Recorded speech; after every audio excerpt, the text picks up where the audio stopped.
Okay, great. Okay, now we're live. Hello. Okay, hi, everyone. So again, we are here meeting up with Katya Grokhovsky. There's her name. And here's Katya. Hi. Part of our lunchtime studio visits with me, the detached voice that you're hearing. Natalia Nakazawa. I am the assistant director for the studio program. And we're hosting sort of a series of informal conversations in the studio with our artists bi-weekly. So we're very excited. Katya's studio is one of the most exciting studios we have here. So I'm thrilled. So yes, Katya, if you could just introduce yourself and maybe say how long you've been with the studio program. Cool. And your involvement. Well, welcome to my forest here. Staff. I'm Katyas Bio. I have been here since, some of you remember, I guess, for 2020, so since August. We moved in August. Yes. August 2020. So, yes, I've kind of, made myself comfortable. You're very comfortable in this studio space. It's lovely. But, yeah, I can give you a tour a little bit. It's I'm in the middle of production, so a lot of process.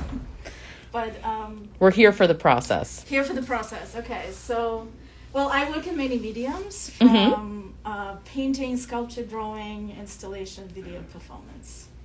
I said in like one word. Right. We need to. It's like supercalifragilisticexpialidocious. That's might as well be. I think that should be your bio. That I love saying that because it just cuts out a lot of questions and immediately like, okay, so there's a lot of mediums. Yes. And obviously I love fabrics too because I have fashion background, so I am a collector of things. And did you actually go to school for fashion? Yes, I had another life. Right. Another many lives. Many lives. Early on in my career, I think you get at least 12 or something. Yeah. So. I mean, I don't know how many I've had by now, but also different countries and different lives. So I did my first bachelor in fashion in Australia, and then lived in London and studied at St. Martin's for fashion design, and then dropped it all.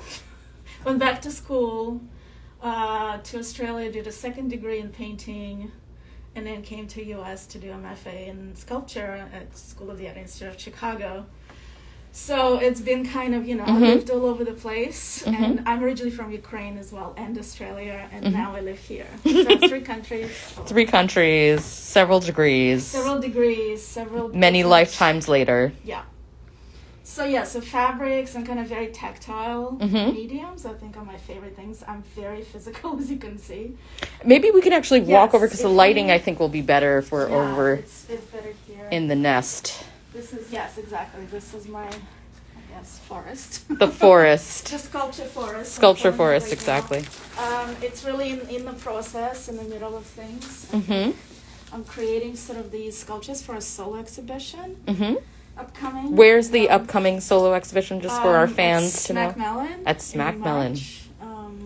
So it's going to be a large-scale installation with sculptures. I'm testing some mural paper, wallpaper, paintings, drawings, etc. It's going to be a mural video. In the back there is the wallpaper. Yes. That's what she's talking about.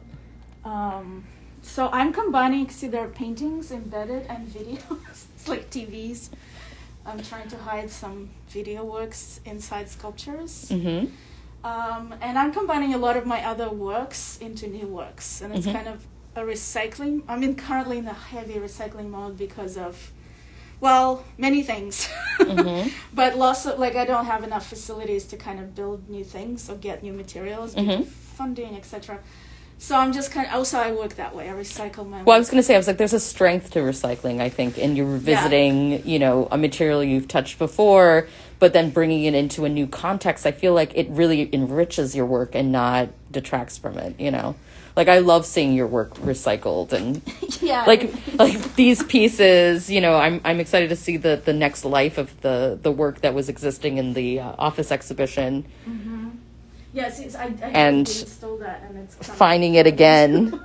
Hi. Yes, it's going into it's sort of growing into sculptures, standalone sculptures. That's kind of I'm designing about 10 of them, I think, as groupings. And just can you describe, because Macmillan is a huge, vast space. Yes. So the fact that you're constructing this solo exhibition that eventually will take up, I don't know how many thousands of square feet in one small space. But you have another studio space. Yes, So. I just got another studio space just for the show too.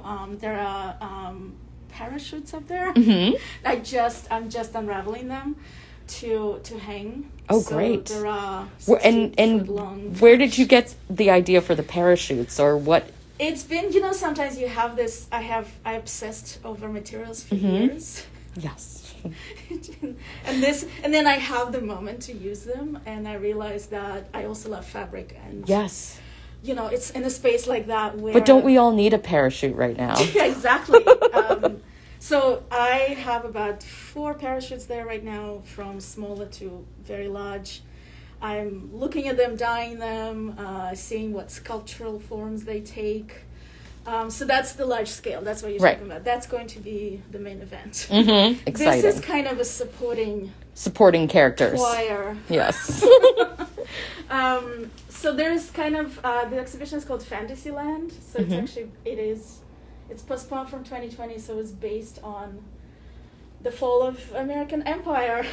Wow, what do you know? Such a relevant topic. So it's kind of becoming even more this year, with everything that's happening, pandemic, government, everything. And there's an element, of course, of humor. It's based on Disneyland. When I came there, I was obsessed with Disneyland. So there are elements of, there's an actual Mickey Mouse little toy in there. There are like consumer products, which is, there's childhood parachutes. Right. So there's an element of, there's toys, there's many, deconstructed teddy bears. Right, and I see there's a little... Yeah, there are many things that are also my past works that I cut up. The floor is so great. The floor is amazing. I always have to cover in tarp because it gets insane. So I'm currently, they're all precarious right now a little bit. So I'm starting to secure and get into wiring, plastering, gluing,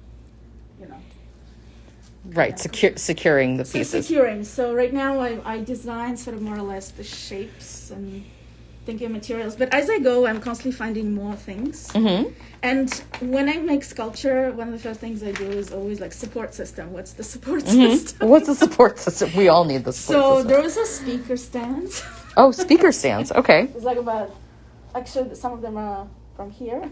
Oh, really? Wonderful. Some of them are mine. There's like former mannequin stands. There's all sorts of things. So the more stands I find, the more sculptures I make. I just keep going. And then I'm very site specific, so I have to see this in space. So once I make, I bring more. Have you been able to find remnants in the garment district? Because on certain days, like on Thursdays, they do get rid of garment. They throw them away. Right now, I think with everything. Yeah. I am a big upper. Yes. But I've been trying not to. Yes. We're in a strange. No, it's true. Kind of.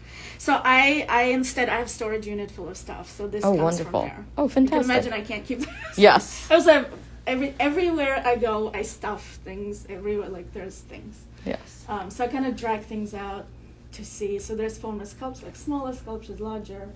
These two are actually formless sculptures. So you can see there's a chair in there sculpted. Oh, there's a chair in there. Yeah. Yeah. So I'm sort of adding and building up, and kind of seeing. That's a formless sculpture that I'm building up.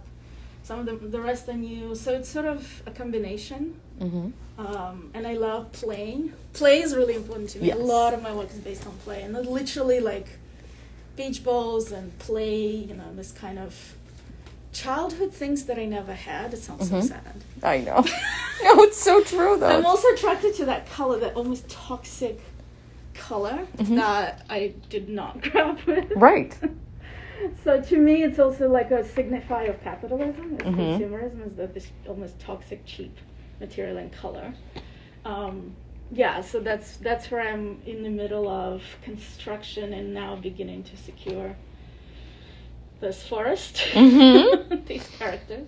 Fantastic. And do you do any kind of like drawings or, thought, like when you're thinking about these accumulations, is it all through action that you're creating them, or do you write your thoughts down? Do you create drawings? Like how else do you support this creation? It's been in a process for a while. It's gone through it's coming from a recent solo show I had with some of these materials already. So it's kind of, there's writing, there's reading. These drawings I do quickly when I'm thinking of shapes. So there's a lot of sculpture. Oh, wonderful. Drawings. I also do a lot of small experiments on canvas or like small sculptures to see, what gesture and materials are like. Yes. Because I'm interested in gesture as a sculptor because it's really important to me. But I also love, like, my drawings are very gestural too. There's a lot of movement. So I do always draw and paint as I go. And usually I start with that and writing. And then I go into material search. And accumulate. So that's why there's like mountains of things, which actually, there was a big mountain, which is now part of the sculptures. And I like to be, obviously a mess. And I realized that I have to just lean into my mess and work from there, because I've been criticized my whole life for having Yes. It's a process. It helps me think when things lie together in a mess. I see connections. Like I have to see them to then believe that they can go together, because a lot of my sculptures materials don't go together naturally. Right. It's like this stuff with fabric does not go together, right? So I have to think, how do they behave? So I have to see them. So mess. A lot of bags, a lot of like, let's take things out on the floor. And so I have this process where I laid out, tar up, bring all my stuff, put it in the mountain. Put it in the mountains and then sort through the mountains. Sit with it, Right. draw it, like Right. I'll take a lot of photos, just like details. Right. And then I start cutting into, and I'm in the process, like this one became, got cut, which Right. is very similar to how I used to work with fashion. Right. Just cutting around, almost like a body. Yep. And some of these materials, like my former sculptures, I cut out my own sculptures. This is Right. This is This great. is like a doll I made. So amazing. And this was a costume that I wore on performance, which I now stuffed into a sculpture. So there's, Your videos, I mean, how are you creating them? Maybe even we could see one or something if there's some time, or like how are you doing the videos? Like what? So I make at least one new video a year, because it takes me a long time to construct and think about performance for video. So I think in the show there's going to be maybe 3 videos embedded or somewhere in the show, not yet. I'm just like, I have also a collection of several TVs that I'm printing to see if they work or not embedded, or if they're going to be on the walls. Right. And they kind of really deal with, it's usually this character that emerges, and I play that character, or sometimes I have performers. But I was just at a residency on Long Island. It's the Potato Farm Project through EFA. And I did a video there, at least 3 videos there, that at least 2 will go into the show. Right. And that was performing on site there. With the parachutes. With several of these. Yes. With the tarp, with some fabrics. And there was this character that was emerging. And I really learn by doing, so I have to do. So every day I would go and do. There's a lot of funny failure. So when the snowstorm happened, I was performing in the snow, and I really loved the white. That's amazing. Beautiful, like pristine canvas, that with all the colors. So I think that's one of the videos that will. So I'm in the process of editing that and kind of seeing. And there's at least 2 that I like. There's many different days that I tried.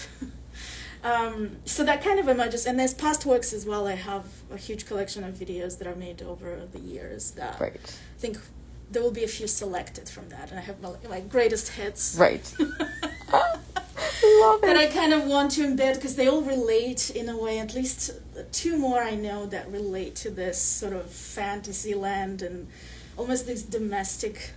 I often perform in domestic environments, but outside, like backyards. So at Northrop it was perfect because it was like this large, almost backyard. Right. It was perfect. No, it was a perfect setting. And it was so, completely different than sort of the conversation that you're having with the materials. It's like nature. Yes, it's exactly. like a different. It's interesting because I love space, whether it's inside or inside. So outside, when there's a lot of space, Right. anywhere, I do these performances. And what is going through in the sense of character development? Like, what is this character experiencing or feeling like as they're moving through? And it was kind of really, that character was really culmination of 2020. And Oh my gosh. thinking of everything and how I was supposed to go to Australia for Christmas, where my parents are, so I didn't go. And, it's going to be a while before I see them. It's constant, like, back and forth, lockdown, back and forth. I mean, we're in this, we know. So I don't force anything. I just try to bring a lot of materials and try to kind of put cameras. Yeah. Try to go for it. There's always humor. There's, absurdity. There's always some movement that I use. Like I was walking around these pink clown ballet shoes. These are amazing. And materials for the arts. Oh, love materials for the arts. And it was really fun because I worked in them in the snow, so they felt almost like skiing. But also kept falling because they would just like, sort of not really work. So that was kind of interesting because it's also about being a woman and being an artist and, I'm very physical and aggressive. Right, and this sort of like constant failure that exactly hijinks ensue Yeah, so that feeling is really interesting to me because one of my early things that I did also was dance. Oh, great. So dance is really in there, but almost like a grotesque.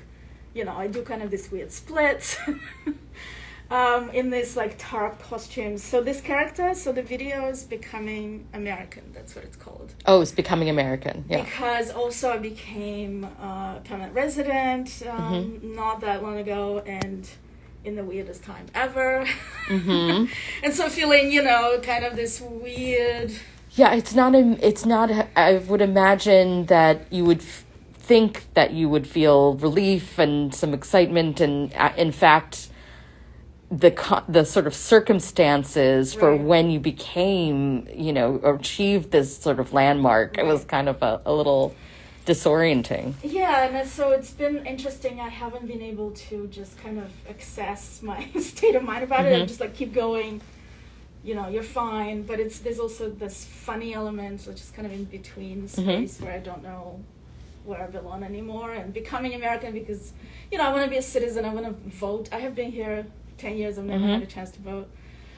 So that kind of like, I don't feel part of, but I've done so much here that I do feel part of this place. Yes. So that kind of state, and I think that really helps my work, and it's a lot of it is here as well. It's this, materials don't belong together, this constant, what's happening again? Yes. Where am I? And I've lived in so many places that I literally have this thing where I wake up and have to take minutes to, like, am I where? Right. Which country? Not even which apartment, we all move around, but, which country are you in? What language? Yeah, what language are you speaking today? So mornings sometimes are very strange for me, but just like, disorienting. And I think that's part of my work. Yes. Definitely, sort of. And work is the country, right? Like the art. Yeah.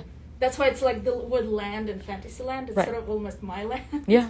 Well, this is where all of those countries can come into being, and you can create your own sort of reality, and you can invite others to exactly.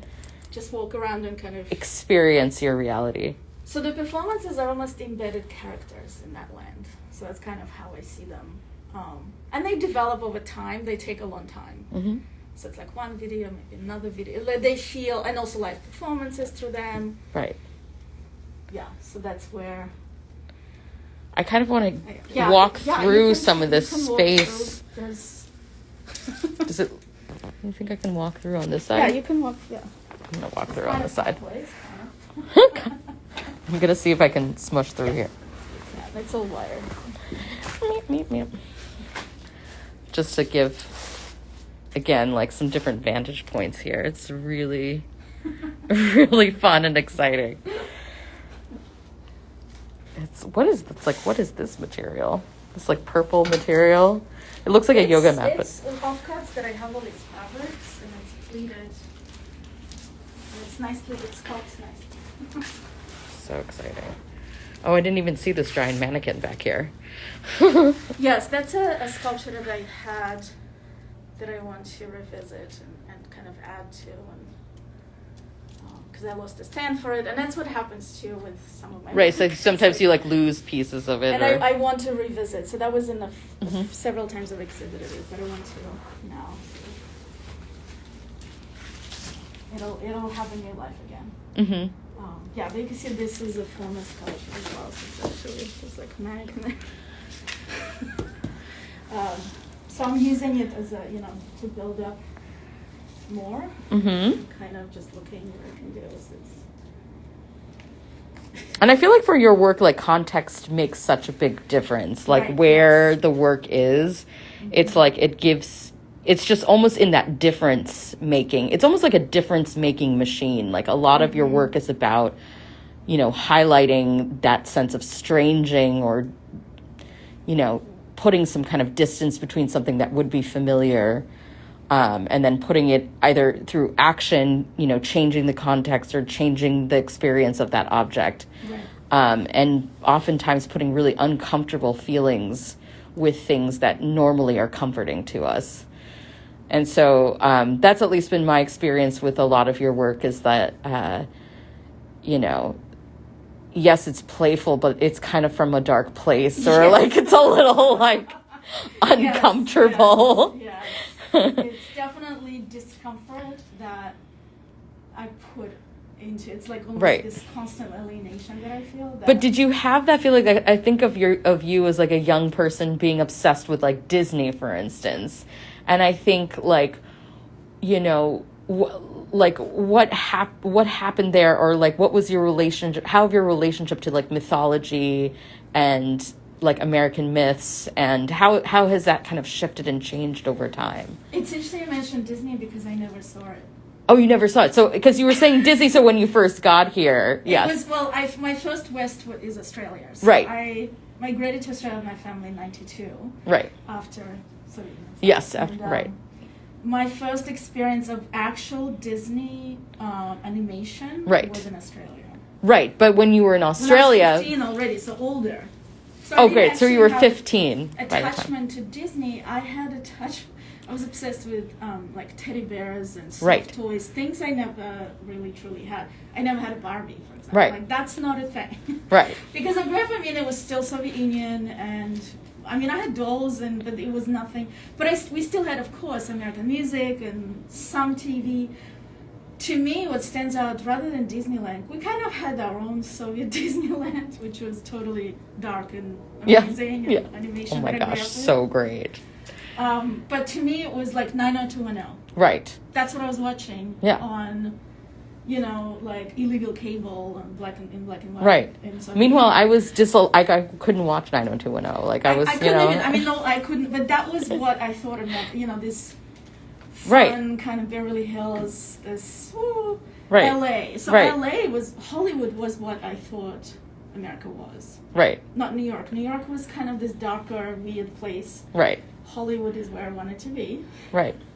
So I was definitely obsessed with America. I wanted to come to America when I was young. Right. Because it was so presented to us as the enemy, but also as the golden. Right, as the golden paradise. Right. And then went to Australia. Australia, it is a paradise. Mm-hmm. So the shock of these, shopping malls and everything. I fainted in the shopping mall. Oh my gosh! When I first saw it, because I couldn't handle smells and sounds and vision. I feel like I almost fainted in a shopping mall. I can't. I still can't. If it's not outside, I actually can't handle like a lot of things. So anyway, so Disney actually came later. Mm-hmm. When I first came here, I did an internship in Hollywood because, of course, I was still obsessed. Yes. This was like years ago. Right. I came to Hollywood. Right. And I was in fashion. I was studying in Australia, and I did a class where it was costume design. You could go overseas. Right. To do an internship, and I was like, for credit. So I went to Warner Brothers costume department. Wow, what an experience! And I was three months in LA. Wow. We had relatives there at the time, and very distant relatives I never met, you know, the kind of thing that I stayed with, we didn't even know worked at Paramount Pictures. It was like a whole thing. Wow. And I learned so much in that time about Hollywood, and because I saw the underbelly, because I would go there at 6 a.m. to like put dirt on the costume for something, and work till midnight. Right. As an intern, you know, bring coffee to people. Yeah. Yes, we know. Really, we know the glories of being an intern. Factory. Yeah. Behind many things. I worked in a sitcom, Suddenly Susan, with Brooke Shields. Oh my gosh. I would bring her coffee. Wow. And I was like, hello, Brooke. Oh my goodness. So, you know, the kind of weird experience really put me... I got upset. That's when I first time went to Disneyland. I was older, like I was in my 20s. So to me, it became this, oh my God, this is what I was thinking. Right. U.S., but also really bizarre place. Bizarro land. It's totally bizarro land. It is. Right. So like David Lynchian, almost like this weirdness. So I kind of got obsessed more that way.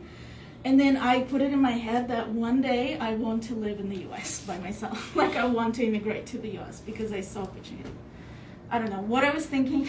But and now you're here in this wonderful land. I came 10 days later. Like I went to Europe first, did the thing, and I was like, oh my gosh. So we have like five more minutes, just so you know. So you know, any closing thoughts on? Well, I don't know. Do you have a question maybe that I can ask? Just maybe put a plug for the Smackmillion show. When does that open? It's early March. It's like second week of March. Okay, so it's happening soon. It's soon. I'm getting, you know, into heavy production mode. Yeah. Yeah. I mean, it's been interesting working in this time, you know, because well, I just also think about you as like our prime example of like if you take advantage of all the EFA things. You really have done such a thing. So it's like you've been able to curate a show in project space, or, well, I mean, it was, you know, your show that you've had, it's ongoing, but the Immigrant Artist Biennial, you were able to curate that show downstairs on the second floor. Then you were also in Freedom as an Act as our new member exhibition. Yeah. You've got 2 studios here. You've been able to go to our sister residency, the Potato Farm.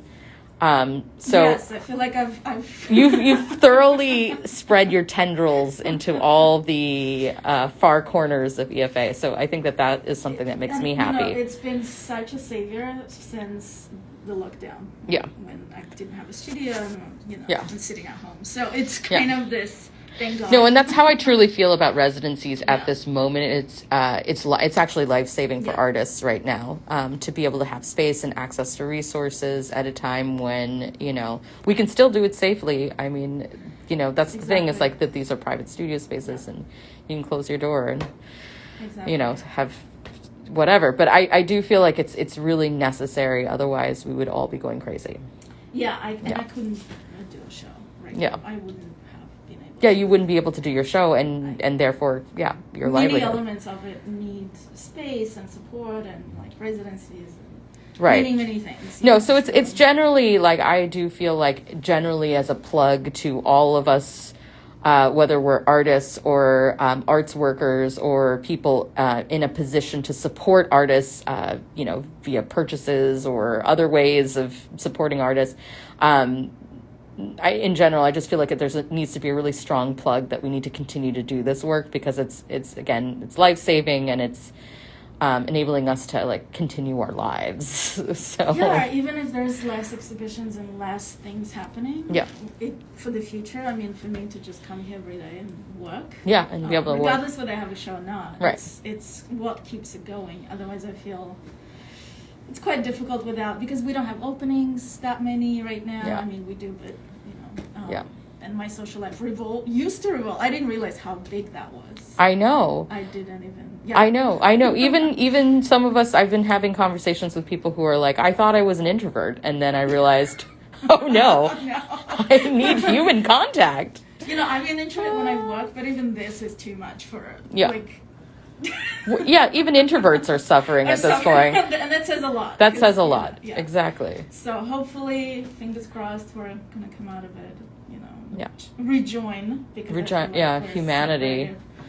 Totally. But, Well, thank you so much, you. Katya. This is wonderful. I'm just going to do one more little Yeah. walk through of this amazing space, which is just me trying to squeeze through. Whee! Well, yeah, I love I love this angle right here where it's like this guy, and it's amazing. Okay. Well, to everyone, thank you for joining, and we'll see you in 2 weeks. Thank you. Thank Thanks, you. everyone. What do I do here? I just stop like this? Okay.